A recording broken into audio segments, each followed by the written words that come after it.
Here we go. Hi there. Welcome to Facebook Live, and it is Tuesday night, March 2nd, and here I am with a cast iron pan. A big surprise there. It's been a little while since I've done a Facebook Live here on Facebook. I know most of the time I've been doing it on YouTube. And I do hope you do join me tomorrow night for YouTube Live.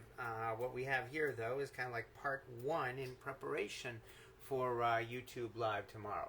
Oh, yeah, as you can see, yes, my arm is still in a cast. Fortunately, I'm not really going to be doing anything with this because, you know, it's really easy to just simply hold a cast iron pan in place while I what we need here. While I toast some spices in the pan. Nothing difficult at all about that.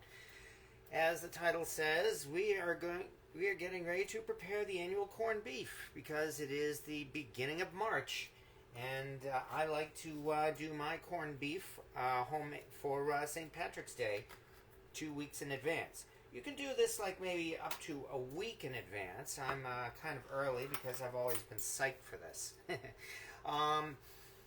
Anyway, preparing corned beef is really no more difficult than getting a brine together and brining a beef brisket in the manner that you do a Thanksgiving turkey. So all we have to do really is just, like I said, start getting the spices together. So here we go, one by one. I hope this isn't too boring. Got some good old coriander seed to start off with. My arm has reached the point where, no, this does not hurt, thank goodness. It's just a little awkward. And we are just doing about a tablespoon each. I've got 8 of these ingredients that I'll be doing a tablespoon of. That was number 1. Coriander seed.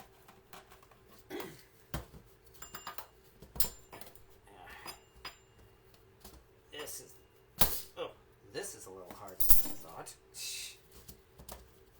Come on. There we go. Number 2, black peppercorns.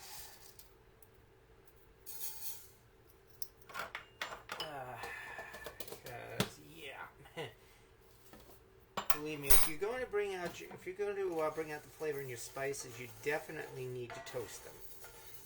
I have this pan here set on just about 3 on the stovetop burner. Maybe halfway between off and medium. So this is kind of like a low medium. Number 4, this is the one I had a little trouble finding, but there's a good spice place in my area. Juniper berries.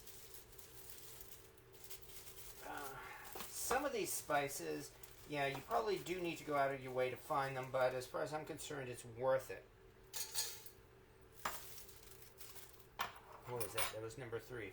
Number 4, this one is much easier to find. Allspice berries.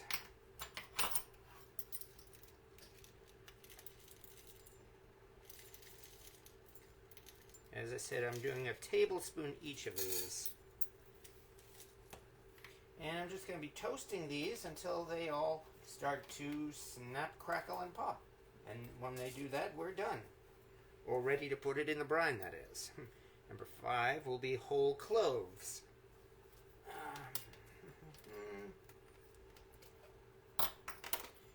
Yeah, I'm approaching about a month with this cast here. So you better believe I've been going stir crazy. Just ask my roommate about that. So I've really been itching to cook, and that's why I couldn't wait and wanted to do this at least. Even though I can't do a fancy edited video, well, I probably could. I am just glad to be cooking again right now. Number 5. Number 6. These are fennel seeds. So this is definitely what they call aromatics, I'll say that much. There we go.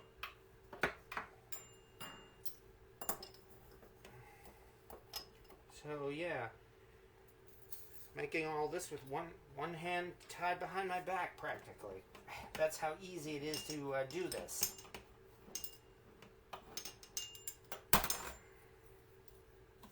Number 7. We got some mustard seeds. Even though it says organic mustard seeds on the front, I won't hold it against them. Because don't ask me what inorganic mustard seeds are. There we go. Number 7. Needless to say, you do not have to go for the organic crap if you are preparing this. All you need are some decent dried spices. Number 8.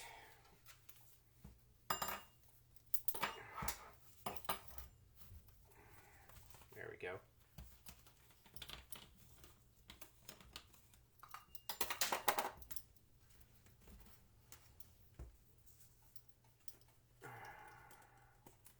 There we go. Try not to spill it all over the place. Number 8, some red pepper flakes. And that is about all that I need to use this tablespoon for. A couple of other things, but I'm not going to be using the tablespoon for these. So I'm almost done, in fact. After this, I'm going to be doing the exciting part, which is simply moving these spices around in the pan until they begin to snap, crackle, and pop. And when that happens, as I said, they are ready. This is a dry skillet. All I did is heat it dry, again at just about low-medium heat. No oil involved. And it's really just a matter of moving these around to keep them from burning, but we do want to toast them. This will probably take maybe about 10 to 15 minutes. Almost done here. Let me see. On top of all this,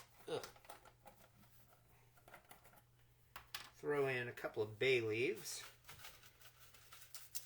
I saw this video. Oh no, there is a video that somebody just came out with who asked, "Do bay leaves do anything?" I got to take a look at that and see what that guy decides. And finally, one more dry spice to add here.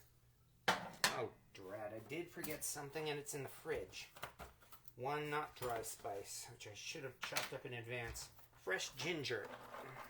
Let me see. Finally,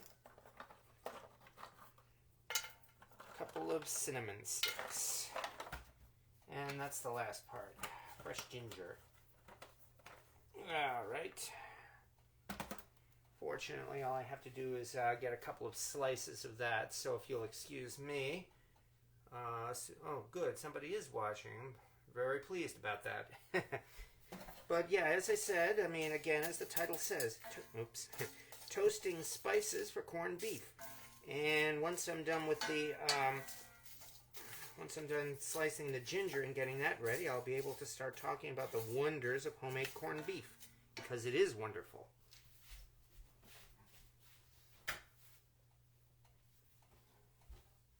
All right, where is it? There it is. Okay.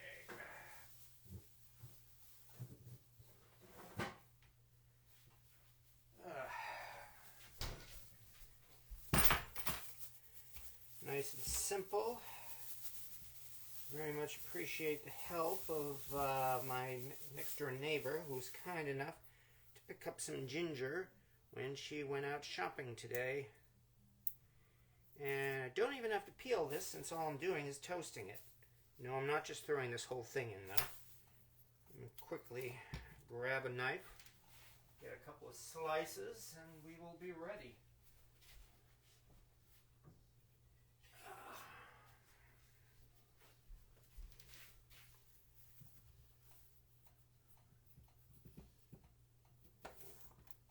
Nice sharp knife makes it easy to cut this.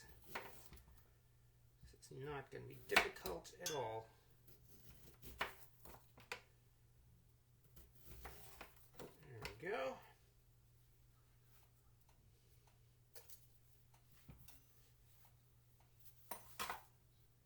And I appreciate your patience, everyone. I am not, unfortunately, working at a lightning pace. And I have no intention of doing that. I'm going to take my time here.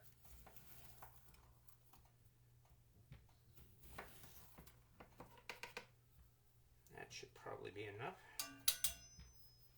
Keep this knife out of the way. Wrap the rest of this up because tomorrow on YouTube Live I'm really going to be doing the same thing, toasting up some more spices. Tomorrow I'll be preparing the spices for actually cooking the corned beef.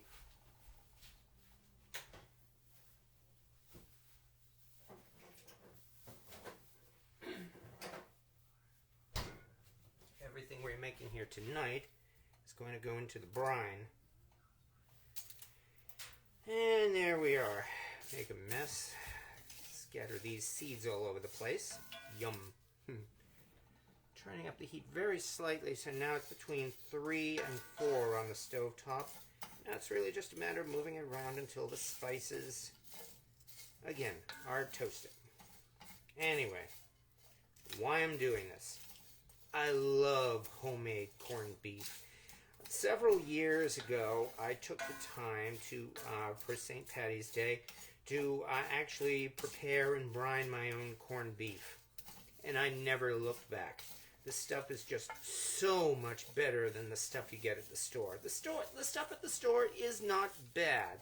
And in fact, yeah, I'm going to be, when corned beef goes on sale at my local Price Chopper or Demoulas or whoever, for like about $1.50 or $1.60 a pound, yeah, you better believe I'll be picking up some packages of that. But making it yourself, really, what can you say? It's like the difference between homemade and store-bought. Homemade always kicks the tar out of it. And there is no exception here for corned beef. So, yeah, I really very much enjoy doing this because it is easy, as I mentioned. As you saw, all I had to do, the hard part really is just going out and gathering all those spices, some of which you probably need to go out of your way to find. I mean, yes, some of this you can find at your local supermarket and at Wally World, but at Wally World, I don't think you're going to be likely to find. Oh, I forgot one other last thing, also important. Cardamom Pods. And there's an example there of something that you're not going to be likely to find at Wally World. Fortunately, there are a couple of very decent Chinese markets here in my area where I was able to get these things. So we're going to throw in about 9 cardamom pods and toast those up as well. And there we go. And that should be everything.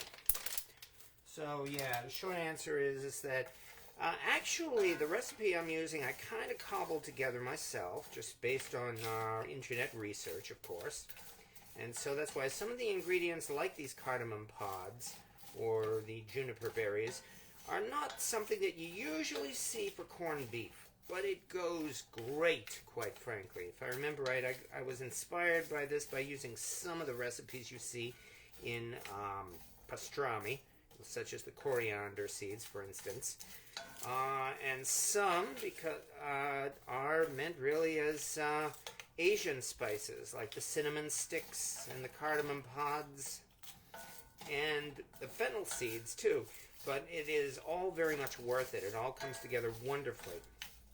So anyway, as I said, I'm just going to be toasting this until these spices are done. At which point then, I just add them. I've got a nice big aluminum pot here full of water, which I will add these, along with about 2 cups of kosher salt, maybe a cup of brown sugar, and one other useful ingredient. And that, of course, is curing salt, aka Prague powder. I don't know why it's named after the city of Prague, at least I assume it is. Maybe that's where they started this. But yes, Prague powder, also saltpeter as well, which is mixed in with that stuff to give it, give it its pink color. Altogether, that's really the only reason for using curing salt in this brine, by the way. Some people are worried about the use of nitrates in modern day foods like this. And quite frankly, to make an excellent corned beef, you do not have to add the curing salt. All you need is all the rest of these spices here. The curing salt, however, is what really preserves the meat and gives it a pink color even when it's mixed. So it's more like being traditional more than anything else, and there's really no difference in taste either. But I'm trying to be traditional and go with the much more familiar pink color. If you do not, again, you do not have to use the curing salt if you do not want to. Anyway, once that's all done, I'm just going to have to put everything together in that pot of water, bring it all to a boil, boil it for maybe, I don't know, 30 minutes or so, turn it off and let it cool off. And in my case, I let the brine cool off overnight. That's why I'm doing this tonight and not tomorrow. Tomorrow evening on YouTube Live, I will then take that brine, take a nice big brisket, put it in the bag, and then stick it in the in the fridge for 2 weeks. And really, that's all it is to make corned beef. They call it corning, which is why there's no corn in this. Corning is a verb. It's a process used for preserving meat, of course, so that it will last a long time. And, well, what can I say? Again, the end result is something wonderful.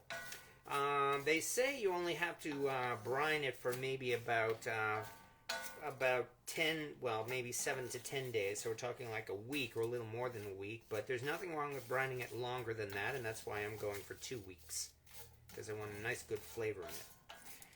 At least once or twice, I have, for whatever reason, gone over and ended up brining for much longer, I think closer to a month. And there was nothing at all wrong with that. That's another good reason for using the curing salt. It's a preservative and it prevents the meat from spoiling. So brining it for a month was no difficulty at all. The end result, again, we had some great corned beef. And once you have had homemade corned beef with your St. Patrick's corned beef and cabbage, or your pastrami, or your Reuben sandwiches. Hi there. You be careful. This is hot. It's not screaming hot, but it's hot.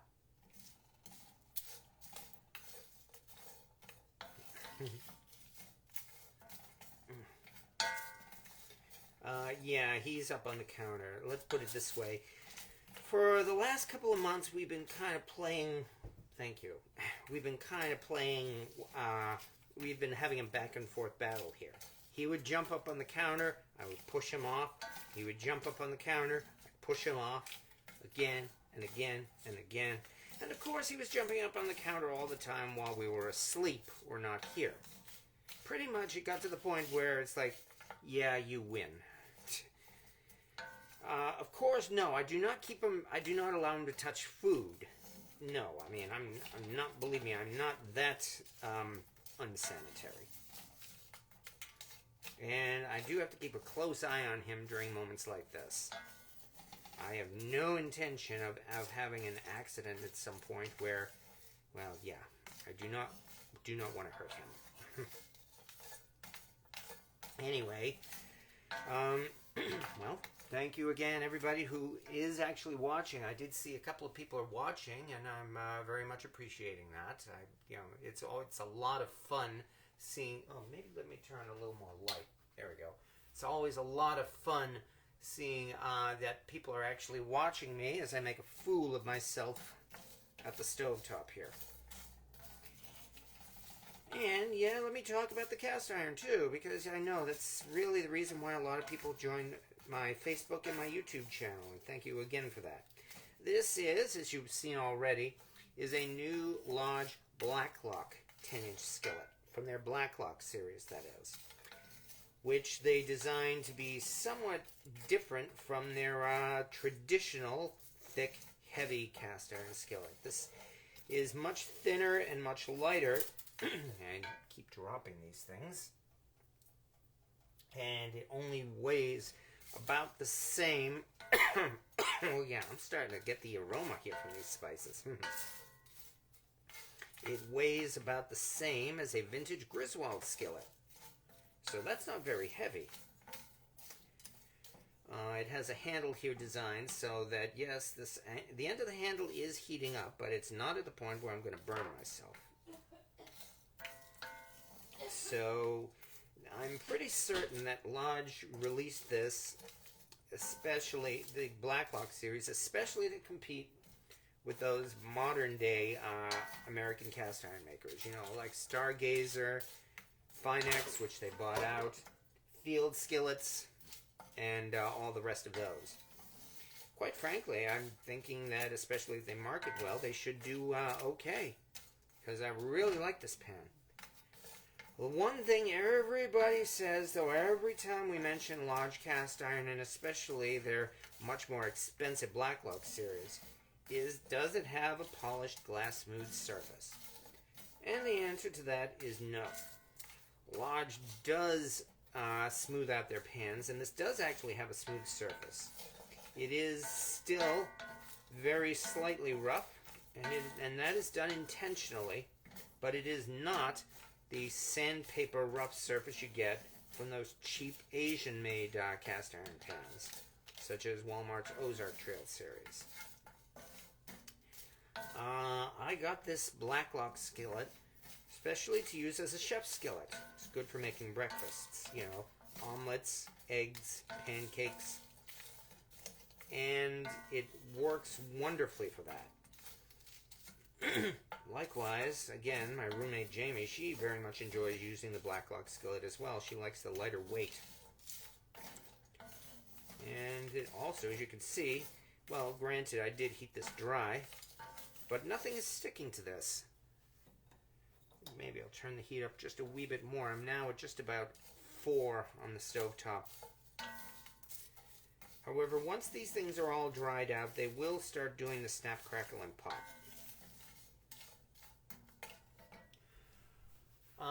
This is a Facebook Live. I'm not sure if people are able to comment. Well, I'm sure people are able to comment on this.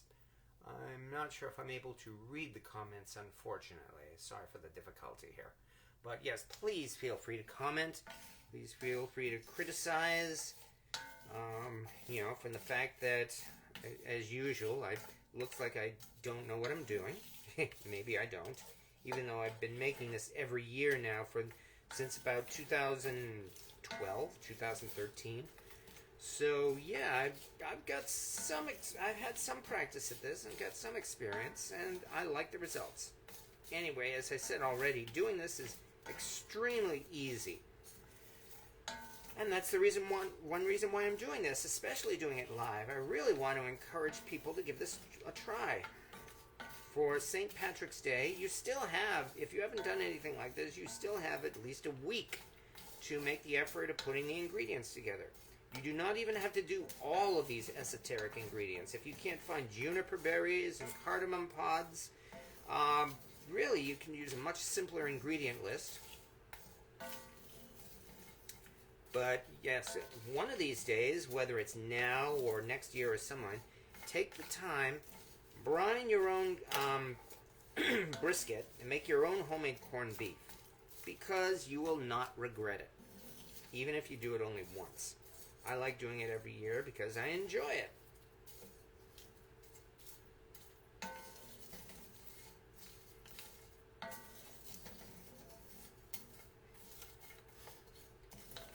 I enjoy it so much, in fact, I'm going to be doing this very same thing tomorrow night on YouTube Live.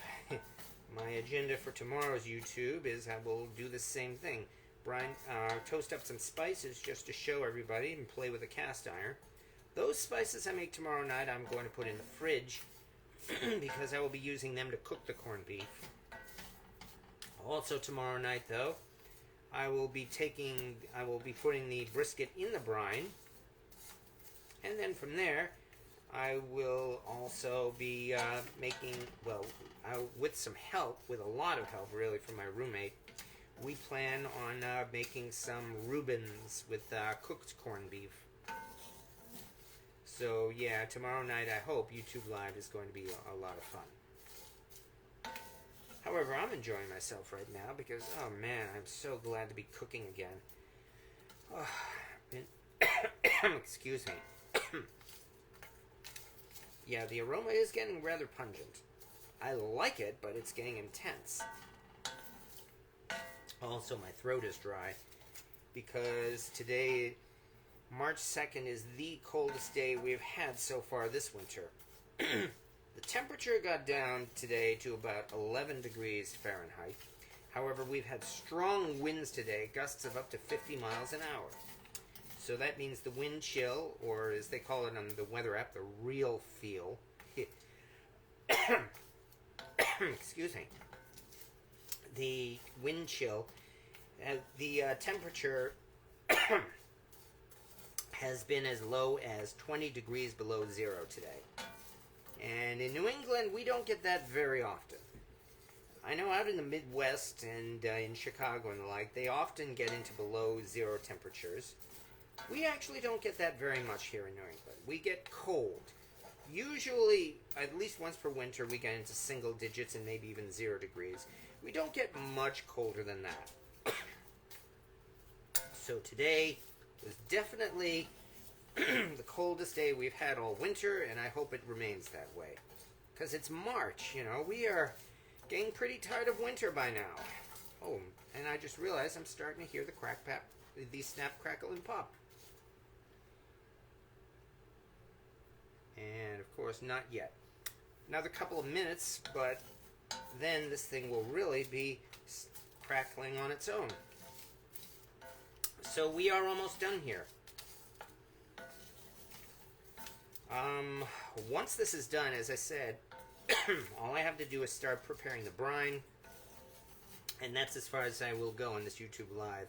I won't waste your time all evening. Hold on one second. I am actually getting a tickle in my throat from this. Excuse me. Sorry about that. And work is calling as usual. But I hope they don't call me next on my cell phone. Yeah, it's after hours, but I get calls from work pretty much constantly. All I can do is take voicemails and... Oh, and I just noticed, I think we are seeing a little bit of smoke coming from this pan, too.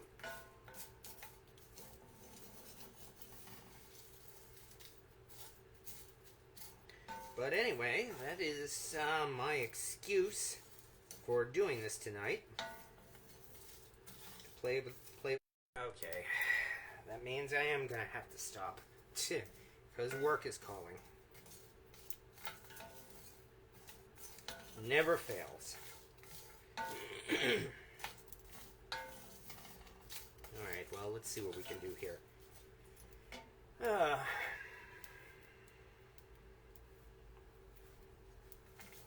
However, on the other hand, we are actually getting to the point where we are just about done. Because guess what? If you listen carefully, we are in fact getting a snap, crackle, and pop. In fact, let me bring the mic down and see if we can get better sound.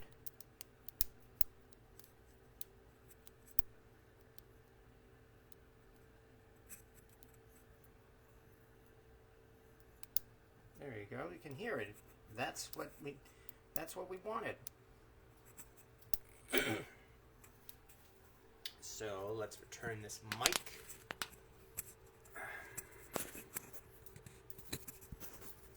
We are almost done here. That's good. Come on. Sorry. Had to adjust the mic here. Okay, now we're good. Now, from here,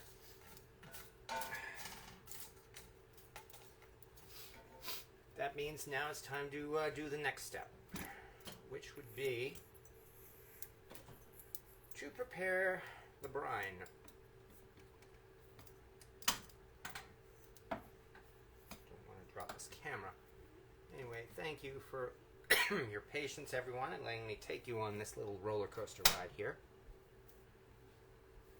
All right, let's turn on the back stovetop.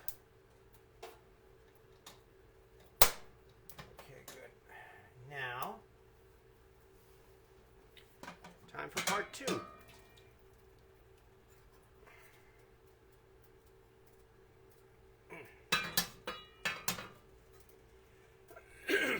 Okay, to this, well, this part is pretty easy. Here is where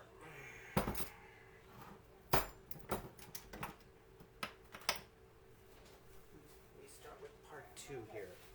Where are those? Okay, here we are. Cups. So, 2 cups of kosher salt. This is a half cup, so 4 of these. 1, plop, get water all over the place. 2,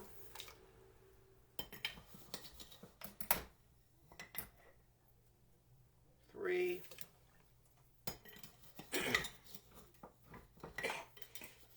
excuse me, I'm sorry about that. As I said, my throat's dry. 3.5.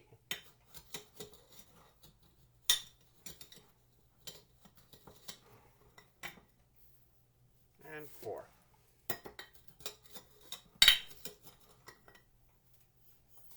There we go. So we have 2 cups of kosher salt. Let me double check the amounts here.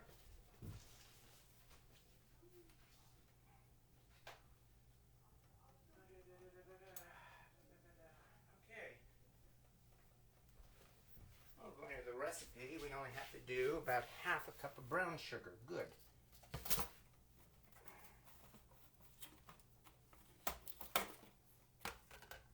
So that makes it much easier. About half a cup of brown sugar here. Plop.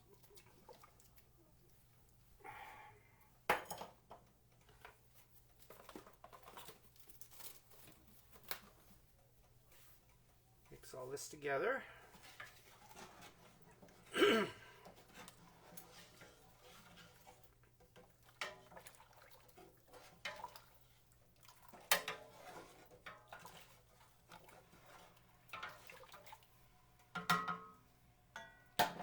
To this, we add the optional ingredient, which again is the Prague powder. I'm not going to use too much of this.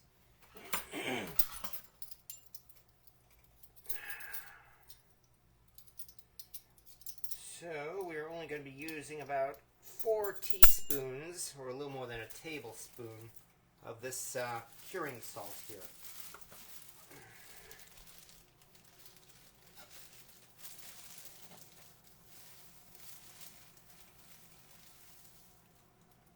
One.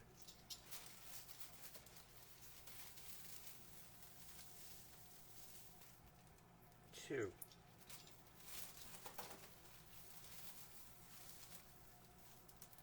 3.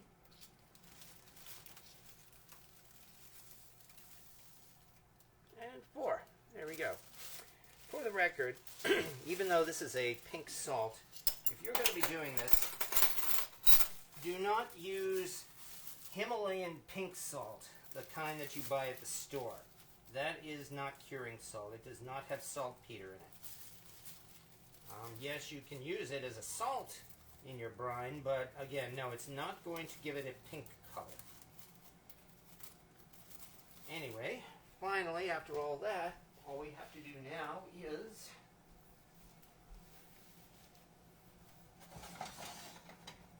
toss in our spices.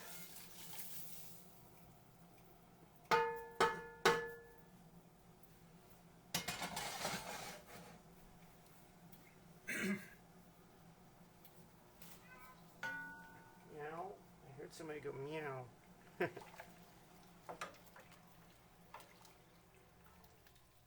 And with that, all we have to do now, there we go, don't want to stick to the pan, cover it and bring it to a boil. And once it comes to a boil, we turn off the heat and let it cool down overnight. And that's really all there is to it. Which again is why I wanted to show it to everybody here. Because I am very much encouraging, once again, everybody to give this a try. This is easy, as you can see. It's fun. Does not require a lot of effort. The hardest part about it is simply getting the spices together. And the end result, well, again, tomorrow comes part 2, when we actually brine our brisket.